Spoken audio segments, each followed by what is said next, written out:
Trainers, ये तो हम जान चुके हैं कि डिज़ाइन एक्चुअली क्या है। तो चलिए आए अब हम ये देखने की कोशिश करते हैं कि डिज़ाइन का प्रोसेस क्या है, यानी कि वो कौन से स्टेप्स हैं जिनको फॉलो करके हम कोई भी चीज़ बाआसानी डिज़ाइन कर सकते हैं। आपको मैं यहाँ पे एक और बात बताता चलूँ कि डिज़ाइन किसी प्रॉब्लम को तो सॉल्व करता ही है, लेकिन इसके साथ साथ ये एक ऐसा प्रोसेस भी है जो किसी भी प्रोडक्ट या सर्विस की वैल्यू में भी इजाफा करता है।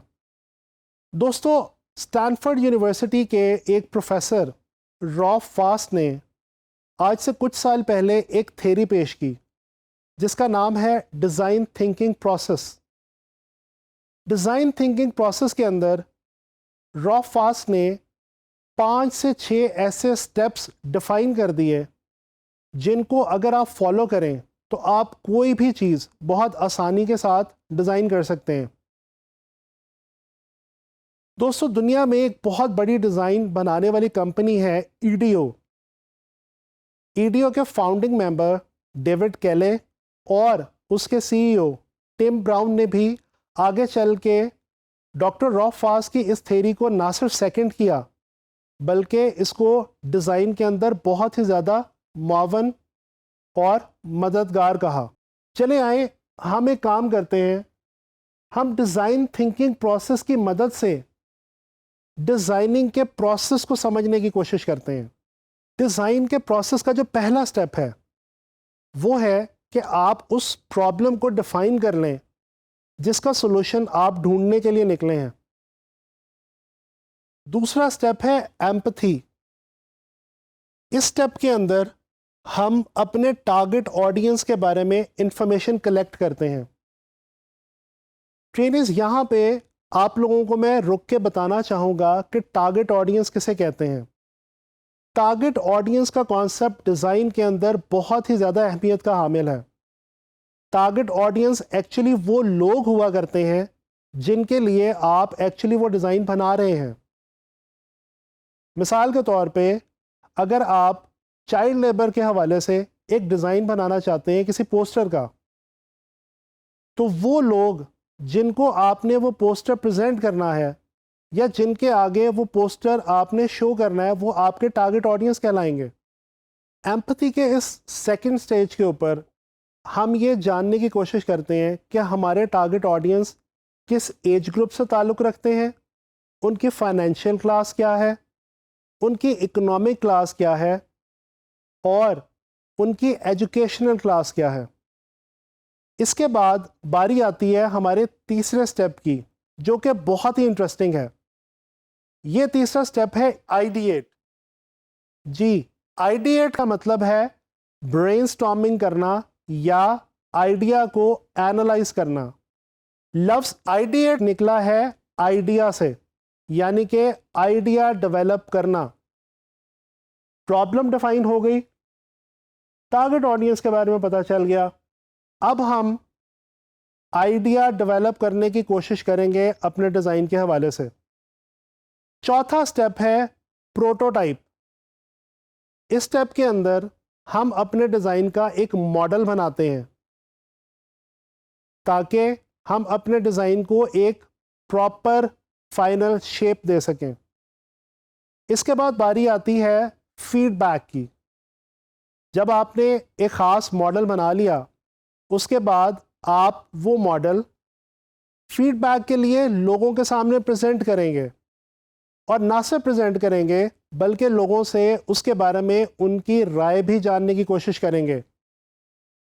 इसके बाद बारी आती है हमारे आखिरी स्टेप की, जिसके अंदर हम उस फीडबैक की बेस पे जो हमें मिल चुकी होती है अपने डिज़ाइन को इम्प्रूव करने की कोशिश करते हैं और कोशिश करते हैं कि वो तमाम प्रॉब्लम्स जो हमारे डिज़ाइन में मौजूद हैं उनको किसी हद तक इरेडिकेट किया जा सके।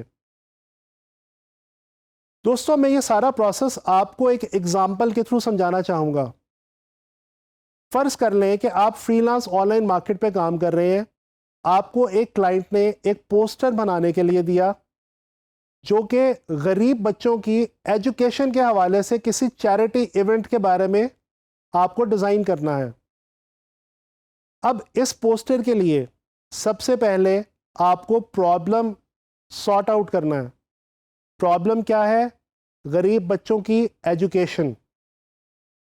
अब उसके बाद आप टारगेट ऑडियंस के बारे में जानने की कोशिश करेंगे, यानी ये पता लगाएंगे कि उस चैरिटी इवेंट के ऊपर कौन से ऐसे लोग आने वाले हैं जो चैरिटी या डोनेशन दे सकते हैं। इसके बाद आप आइडिया क्रिएट करेंगे। आइडिया क्रिएट करने के बाद आप उसका एक डिज़ाइन ऑप्शन बनाएंगे और वो डिज़ाइन ऑप्शन किसी भी ऐसे शख्स के सामने प्रेजेंट करेंगे जो उस टारगेट ऑडियंस को मैच करता हो, और उस शख्स से मिलने वाली तमाम फीडबैक की बेस पे आप अपने उस डिज़ाइन को इम्प्रूव करने की कोशिश करेंगे। तो ये है आपका डिज़ाइन प्रोसेस। दोस्तों, डिज़ाइन थिंकिंग अप्रोच का हमारी डेली लाइफ के अंदर भी बहुत ही ज़्यादा अहम किरदार है।